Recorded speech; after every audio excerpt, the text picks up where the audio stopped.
Streaming Channel presenta entrevista inédita a Pablo Escobar, 1988, por Yolanda Ruiz. Este material fue modificado para ser publicado en YouTube. Audio original, Pablo Escobar Gaviria. Bueno, la primera pregunta parece que es obvia, y es por qué después de mucho tiempo de haber guardado tanto silencio, pues por fin ahora decide hablar. En primer lugar, es una pregunta como en dos sentidos. ¿Por qué tanto silencio durante tanto tiempo? Cuando todo el mundo hablaba de usted, cuando todo el mundo muchas veces pone cosas en boca suya y que habla de todo lo que hace y usted no dice nada, como muy callado.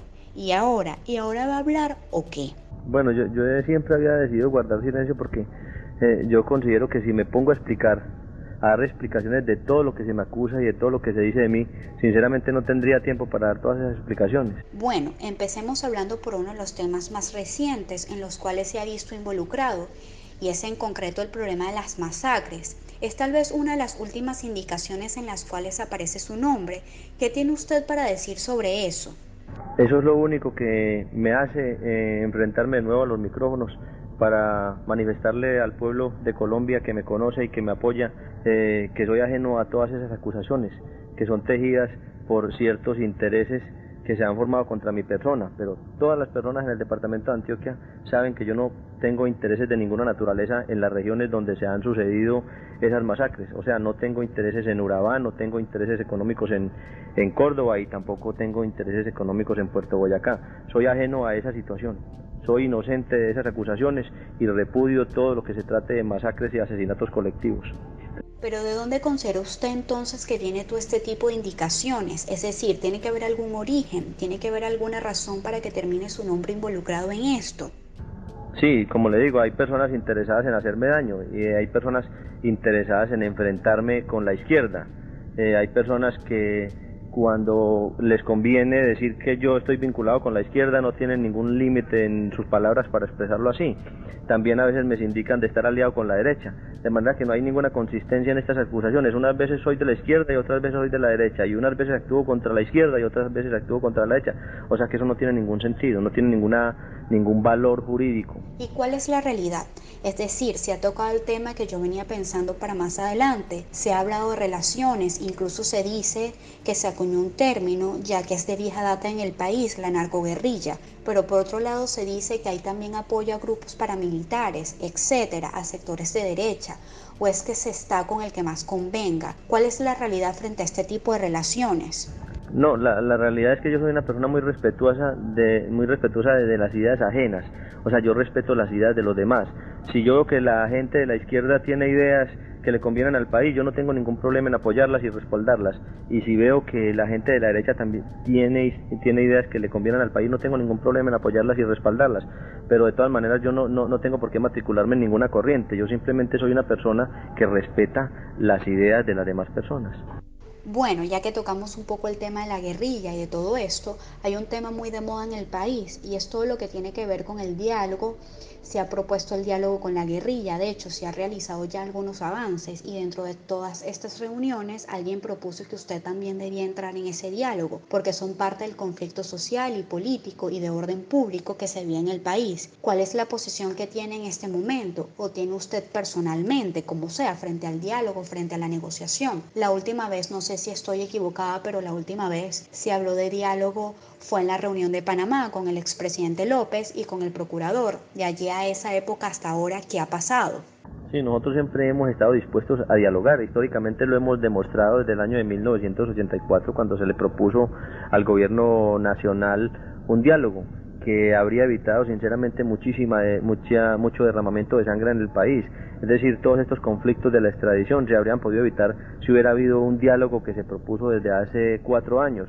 Nosotros siempre hemos estado dispuestos a dialogar y yo considero personalmente que la falta de diálogo es la causa principal de la violencia en el país. Bueno, ¿un diálogo en qué condiciones?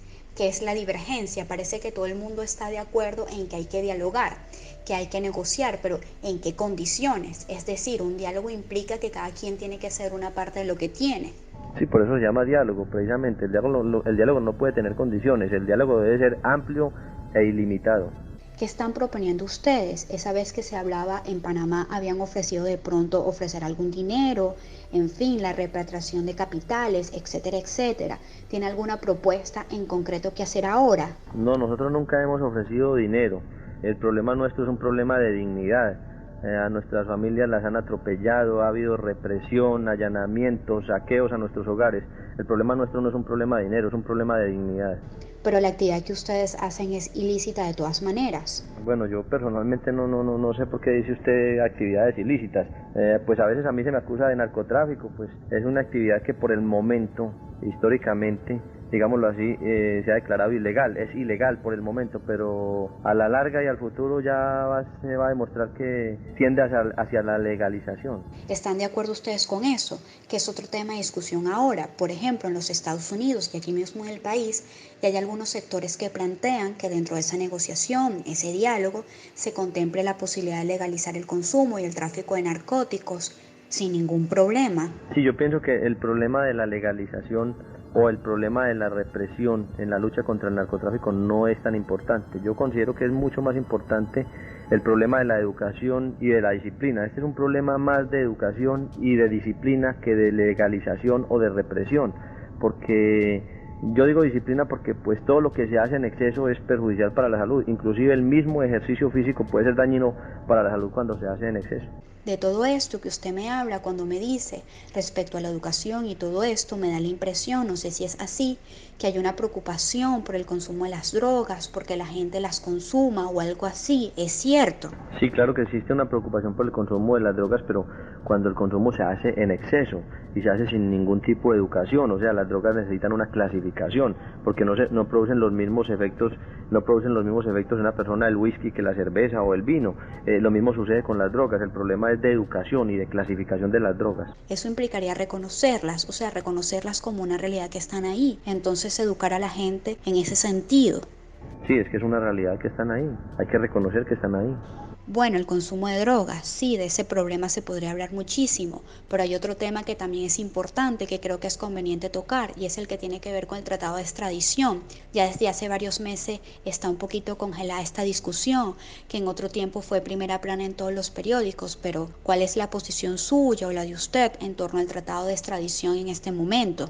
Sí, mi posición en torno al tratado de extradición es la misma que tiene la gran mayoría del pueblo colombiano, es decir, estar en contra del tratado de extradición. Eso se ha demostrado en las encuestas amañadas de televisión. El pueblo está contra la extradición y mucho más después de haber visto la forma como se trata a nuestros compatriotas colombianos detenidos en las cárceles de los Estados Unidos, la forma como se violan sus derechos constitucionales, sus derechos humanos y sus derechos procesales.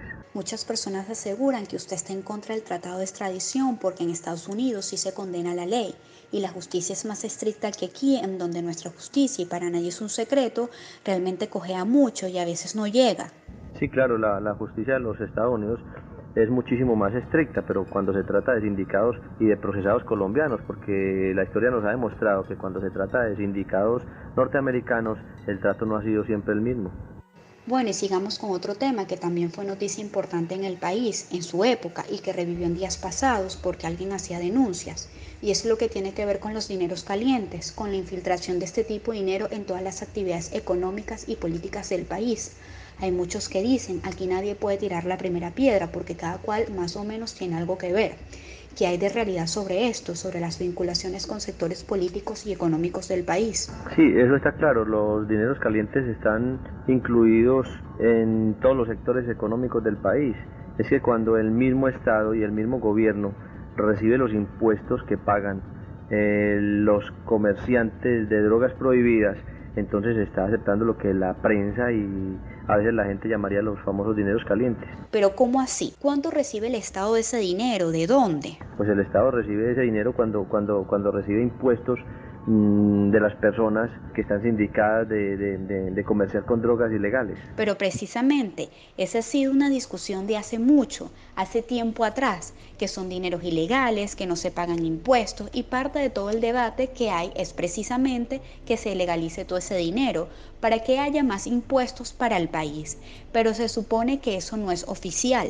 Bueno, lo que yo veo es que todas estas personas que son sindicadas públicamente de pertenecer al narcotráfico son realmente las únicas personas que están invirtiendo en el país, es decir, las únicas personas que están dando trabajo al pueblo de Colombia, mientras los demás sectores de la economía están sacando su dinero a cuentas en el extranjero.